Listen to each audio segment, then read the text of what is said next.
Practice main thing, मैं practice बहुत ज़्यादा की है डायलॉग्स की। सारे दे सारे ਜਿਹੜੇ ਕਲਾउਡ ਸਾਊਂਡ ਕਲਾउड ਤੇ ਜਿੰਨੇ ਵੀ ਡਾਇਲੌਗਸ ਨੇ ਉਹ ਸਾਰੇ ਮੈਂ 2 ਟਾਈਮਸ ਪੂਰੀ ਟੋਟਲ ਕੀਤੇ ਹੋਏ ਸੀਗੇ। ਪ੍ਰੈਕਟਿਸ ਤਾਂ ਮੇਨ ਥਿੰਗ ਹੈ ਸਰ। ਅਗਰ ਤੁਸੀਂ ਪ੍ਰੈਕਟਿਸ, ਮਤਲਬ ਮੈਂ ਇਹ ਕਹਿਣਾ ਚਾਹਾਂਗੀ, ਅਗਰ ਤੁਸੀਂ ਪ੍ਰੈਕਟਿਸ ਕੀਤੀ ਹੋਈ ਆ ਤਾਂ ਫਿਰ ਨਾਟੀ ਐਗਜ਼ਾਮ ਤਾਂ ਕਲੀਅਰ ਹੋਣਾ ਹੀ ਹੈ। Hello everyone, this is Shminder from Language Academy. I'm very excited to introduce Kamaljeet with you guys. Kamaljeet has recently smashed Nati Punjabi exam with 75 out of 90. First of all, well done Kamaljeet and congratulations to you. Thank you very much, sir. It's all possible because of you and Karan sir. You all motivate me a lot. So yeah, thank you very much. Okay, Kamaljeet, Nati aspirants ਨੂੰ ਆਪਣੀ journey ਬਾਰੇ ਦੱਸੋ ਨਾਟੀ ਦੀ, ਤੇ ਨਾਲ ਹੀ ਉਹਨਾਂ ਨੂੰ ਇਹ ਵੀ ਦੱਸੋ ਕਿ ਕਿਹੜੀ ਇਦਾਂ ਦੀ ਚੀਜ਼ਾਂ ਜਿਹੜੀਆਂ ਨਾਟੀ ਦੀ ਪ੍ਰੈਪਰੇਸ਼ਨ ਦੌਰਾਨ ਧਿਆਨ 'ਚ ਰੱਖਣੀਆਂ ਬਹੁਤ ਜ਼ਰੂਰੀ ਹੈ। ਸਰ ਜੋ ਮੈਂ ਫੋਲੋ ਕੀਤਾ ਉਹ ਇਹੀ ਸੀਗਾ ਕਿ ਮੈਂ ਪ੍ਰੈਕਟਿਸ ਕੀਤੀ, ਹਾਂ ਵੋਕੈਬ ਪੜ੍ਹੀ ਬਹੁਤ ਜ਼ਿਆਦਾ, ਮੈਂ ਰੀਡ ਥਰੂ ਕਰਦੀ ਸੀਗੀ, ਡੇਲੀ ਦਾ ਹੀ ਉਹਨੂੰ ਪੜ੍ਹਦੀ ਸੀਗੀ। ਮੈਂ ਲਰਨ ਨਹੀਂ ਕੀਤਾ ਹੈਗਾ ਕਿ ਮੈਂ ਇਹਨੂੰ ਯਾਦ ਕਰਨਾ ਹੈ, ਮੈਂ ਡੇਲੀ ਗੋ ਥਰੂ ਹੁੰਦੀ ਸੀ। ਐਂਡ ਪ੍ਰੈਕਟਿਸ ਮੇਨ ਥਿੰਗ, ਮੈਂ ਪ੍ਰੈਕਟਿਸ ਬਹੁਤ ਜ਼ਿਆਦਾ ਕੀਤੀ ਹੈ ਡਾਇਲੌਗਸ ਦੀ, ਅਤੇ ਉਹ ਪ੍ਰੈਕਟਿਸ ਵਿੱਚ ਹੀ ਜਿਹੜੀ ਵੀ ਵੋਕੈਬ ਆਉਂਦੀ ਸੀਗੀ ਉਹੀ ਮਤਲਬ ਕਿ ਯਾਦ ਰਹਿ ਜਾਂਦੀ ਹੈ। ਜਦੋਂ ਆਪਾਂ ਮੇਨ ਪ੍ਰੈਕਟਿਸ ਕਰਦੇ ਹਾਂ ਤਾਂ ਉਹ ਜ਼ਿਆਦਾ ਸਾਨੂੰ ਯਾਦ ਰਹਿ ਜਾਂਦਾ ਹੈ ਨਾ। ਅਤੇ ਵੋਕੈਬਸ ਮੈਂ ਡੇਲੀ ਹੀ ਉਹਨੂੰ ਰੀਡ ਕਰਦੀ ਸੀਗੀ। ਐਂਡ ਮੇਨ ਪ੍ਰੈਕਟਿਸ ਸਾਰੇ ਦੇ ਸਾਰੇ ਜਿਹੜੇ ਸਾਊਂਡ ਕਲਾउड ਤੇ ਜਿੰਨੇ ਵੀ ਡਾਇਲੌਗਸ ਨੇ ਉਹ ਸਾਰੇ ਮੈਂ 2 ਟਾਈਮਸ ਪੂਰੀ ਟੋਟਲ ਕੀਤੇ ਹੋਏ ਸੀਗੇ practice and excel. And last ਜਦੋਂ ਮੇਰਾ ਐਗਜ਼ਾਮ 1 ਵੀਕ ਤੋਂ ਪਹਿਲਾਂ, ਮੈਂ ਐਗਜ਼ਾਮ ਤੋਂ 1 ਵੀਕ ਪਹਿਲਾਂ ਮੈਂ ਸਾਰੇ ਜਿਵੇਂ ਸੈਂਟੈਂਸ ਫਾਰਮੇਸ਼ਨ ਦਾ ਮੇਨ ਪ੍ਰੈਕਟਿਸ ਕੀਤੀ। ਮੈਂ ਟਰਾਂਸਕ੍ਰਿਪਟਸ ਪੜ੍ਹਦੀ ਸੀਗੀ ਕਿ ਜਿਵੇਂ ਦਿੱਤਾ ਹੁੰਦਾ ਸੀਗਾ ਉਹਨੂੰ ਉਵੇਂ ਹੀ ਬੋਲਣਾ। ਜਿਵੇਂ ਆਪਾਂ ਡਾਇਲੌਗ ਸੁਣਦੇ ਹਾਂ ਉਹ ਬੋਲਦੇ ਸੀਗੇ ਕਿ ਸਤਿ ਸ਼੍ਰੀ ਅਕਾਲ, ਮੇਰਾ ਨਾਮ ਕਮਲ ਹੈ, ਦੱਸੋ ਅੱਜ ਮੈਂ ਤੁਹਾਡੀ ਕੀ ਮਦਦ ਕਰ ਸਕਦਾ ਹਾਂ। ਉਸੇ ਹੀ ਵੇ ਨਾਲ, ਉਸੇ ਹੀ ਟਰਾਂਸਫੋਰਮੇਸ਼ਨ ਦੇ ਨਾਲ ਪੜ੍ਹਦੀ ਸੀਗੀ ਉਹਨੂੰ ਐਂਡ ਸੁਣਦੀ ਸੀਗੀ, ਟਰਾਈ ਕਰਦੀ ਸੀਗੀ। ਉਹ ਬਹੁਤ ਹੈਲਪਫੁਲ ਆ, ਉਹਨੇ ਬਹੁਤ ਹੈਲਪ ਕੀਤੀ ਮੇਰੀ।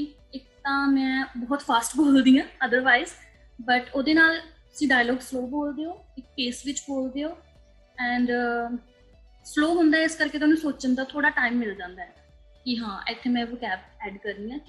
ਇੱਕ ਇੰਗਲਿਸ਼ ਸੈਂਟੈਂਸ ਦੀ ਜਦੋਂ ਆਪਾਂ ਇੰਟਰਪ੍ਰੀਟੇਸ਼ਨ ਕਰਦੇ ਹਾਂ ਪੰਜਾਬੀ ਦੇ ਵਿੱਚ, ਤਾਂ ਕਈ ਵਾਰੀ ਕੀ ਹੁੰਦਾ ਕਿ ਅਸੀਂ ਪੰਜਾਬੀ ਦੀ ਜਿਹੜੀ ਸੈਂਟੈਂਸ ਫਾਰਮੇਸ਼ਨ ਉਹ ਥੋੜੀ ਅਲੱਗ ਤਰੀਕੇ ਨਾਲ ਕਰਨੀ ਹੁੰਦੀ ਹੈ ਤੇ ਇੰਗਲਿਸ਼ ਦਾ ਜਿਹੜਾ ਸੈਂਟੈਂਸ ਆ ਉਹ ਅਲੱਗ ਫਲੋ 'ਚ ਇਨਫੋਰਮੇਸ਼ਨ ਦਿੱਤੀ ਹੁੰਦੀ ਹੈ। ਹਾਂਜੀ ਸਰ, ਉਹ ਤੁਹਾਨੂੰ ਮੇਨ ਚੀਜ਼ ਧਿਆਨ ਰੱਖਣੀ ਹੈ ਕਿ ਤੁਸੀਂ ਇੱਕ ਤਾਂ ਡਾਇਲੋਗ ਜਿਵੇਂ ਸ਼ੁਰੂ ਕੀਤਾ ਉਸੇ ਹੀ ਵੇ ਨਾਲ ਪੂਰਾ ਕੰਪਲੀਟ ਕਰੋ, ਹੈ ਨਾ। ਅਤੇ ਹਾਂ ਉਹ ਮੈਂ ਫੋਲੋ ਕੀਤਾ ਸੀਗਾ ਮੋਸਟਲੀ। ਉਹ ਤੁਸੀਂ ਦੱਸਿਆ ਸੀਗਾ ਮੈਨੂੰ ਲਾਸਟ ਵੀਕਸ ਵਿੱਚ ਕਿ ਐਵੇਂ ਕਰਨ ਦੀ ਟਰਾਈ ਕਰੋ, ਸੋ ਮੈਂ ਉਹ ਫੋਲੋ ਕੀਤਾ। ਅਤੇ ਪ੍ਰੈਕਟਿਸ ਤਾਂ ਮੇਨ ਥਿੰਗ ਹੈ ਸਰ। ਅਗਰ ਤੁਸੀਂ ਪ੍ਰੈਕਟਿਸ, ਮਤਲਬ ਮੈਂ ਇਹ ਕਹਿਣਾ ਚਾਹਾਂਗੀ, ਅਗਰ ਤੁਸੀਂ ਪ੍ਰੈਕਟਿਸ ਕੀਤੀ ਹੋਈ ਆ ਤਾਂ ਫਿਰ ਨਾਟੀ ਐਗਜ਼ਾਮ ਤਾਂ ਕਲੀਅਰ ਹੋਣਾ ਹੀ ਹੈ।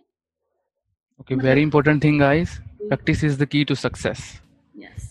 ਓਕੇ, ਮੈਨੂੰ ਯਾਦ ਆ ਜਦੋਂ ਲਾਸਟ ਵੀਕ ਸੀਗਾ ਐਗਜ਼ਾਮ ਤੋਂ ਪਹਿਲੇ ਤੁਸੀਂ ਕਾਫੀ ਨਰਵਸ ਸੀਗੇ, ਤੁਸੀਂ ਬਹੁਤ ਜ਼ਿਆਦਾ ਡੈਡੀਕੇਟਿਡ ਸੀਗੇ, ਤੁਸੀਂ ਕਲਾਸ 'ਚ ਹਮੇਸ਼ਾ ਰੈਗੂਲਰ ਰਹੇ, ਹੈ ਨਾ।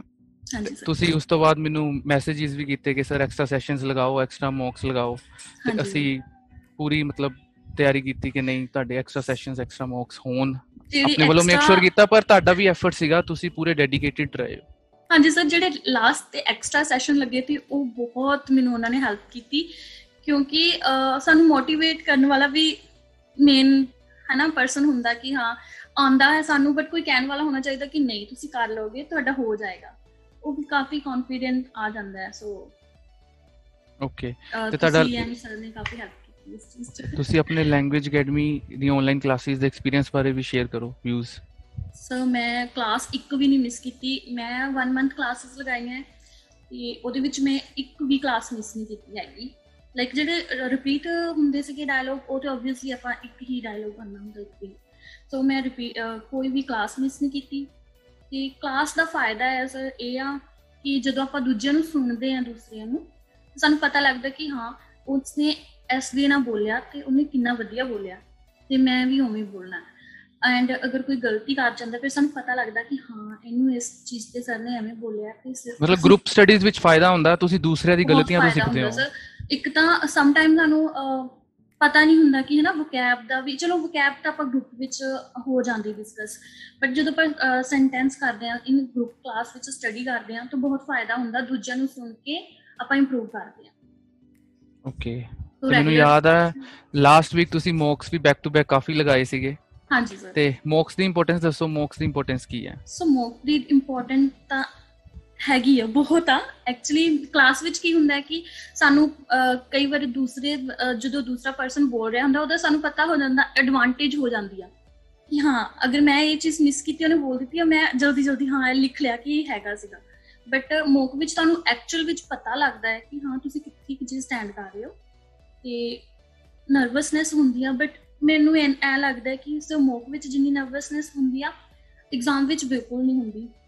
ਰੀਅਲ ਐਗਜ਼ਾਮ ਵਿੱਚ ਮਤਲਬ ਅਗਰ ਤੁਸੀਂ ਮੌਕ ਟੈਸਟ ਸਹੀ ਤਰੀਕੇ ਨਾਲ ਲਗਾਏ ਆ, ਬੈਕ ਟੂ ਬੈਕ ਲਗਾਏ ਆ, ਤੇ ਤੁਹਾਨੂੰ ਰੀਅਲ ਐਗਜ਼ਾਮ ਵਿੱਚ ਨਰਵਸਨੈਸ ਨਹੀਂ ਹੋਊਗੀ, ਤੁਸੀਂ ਈਜ਼ੀਲੀ ਅਟੈਂਪਟ ਕਰ ਲਓਗੇ, ਕਿਉਂਕਿ ਤੁਹਾਨੂੰ ਪਤਾ ਹੈ ਕਿ ਹਾਂ ਮੈਂ ਮੌਕ ਟੈਸਟ ਦਿੱਤੇ ਹੋਏ ਆ, ਉਵੇਂ ਦਾ ਹੀ ਹੋਣਾ ਇੱਥੇ, ਉਵੇਂ ਦਾ ਹੁੰਦਾ।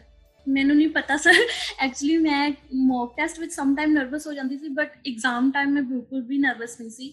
ਸੋ yes, mock test is very important because ਉਹਦੇ ਨਾਲ ਸਾਨੂੰ ਇੱਕ ਆਪਣੇ ਆਪ ਤੇ ਪਤਾ ਲੱਗਦਾ ਕਿ ਹਾਂ ਮੈਂ ਕਿੱਥੇ ਸਟੈਂਡ ਕਰ ਰਿਹਾ, ਐਂਡ ਆਫ ਕੋਰਸ ਟੀਚਰ ਤੋਂ ਵੀ ਫੀਡਬੈਕ ਮਿਲਦਾ ਹੈ ਨਾ।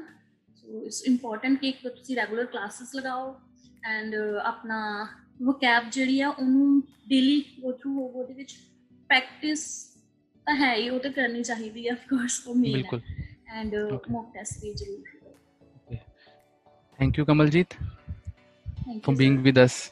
Thank you very much. Thank you sir. ਮੈਂ seriously ਮੈਨੂੰ ਐਕਚੁਅਲ ਵਿੱਚ ਨਹੀਂ ਲੱਗਦਾ ਸੀਗਾ ਕਿ ਮੇਰੇ 75 ਆਉਣਗੇ, but really ਨਹੀਂ ਸਾਨੂੰ ਯਕੀਨ ਸੀਗਾ। Thank you very much Language Academy। ਜਿਵੇਂ ਕਿ ਤੁਸੀਂ ਸਾਰਿਆਂ ਨੇ ਦੇਖਿਆ ਕਿ ਕਮਲਜੀਤ ਨੇ ਆਪਣਾ ਐਕਸਪੀਰੀਅੰਸ ਸ਼ੇਅਰ ਕੀਤਾ, ਤੇ ਤੁਸੀਂ ਵੀ ਸਾਰੇ ਪ੍ਰੈਕਟਿਸ ਰੈਗੂਲਰ ਕਰੋ ਤੇ ਮੇਕ ਸ਼ੋਰ ਕਰੋ ਕਿ ਤੁਸੀਂ ਪ੍ਰੋਪਰ ਫੀਡਬੈਕ, ਐਕਸਪਰਟ ਗਾਈਡੈਂਸ ਲੈ ਰਹੇ ਹੋ, ਤਾਂ ਕਿ ਤੁਹਾਨੂੰ ਵੀ ਜਿਹੜਾ ਨਾਟੀ ਦਾ ਐਗਜ਼ਾਮ ਹੈ ਤੁਹਾਡਾ ਫਸਟ ਅਟੈਂਪਟ ਵਿੱਚ ਕਲੀਅਰ ਹੋ ਜਾਏ, ਤੁਹਾਨੂੰ ਬੈਕ ਟੂ ਬੈਕ ਦੇਣੇ ਨਾ ਪੈਣ। Okay guys, that's all for today. All the best for your future. Everybody, best of luck. Thank you sir. Thank you.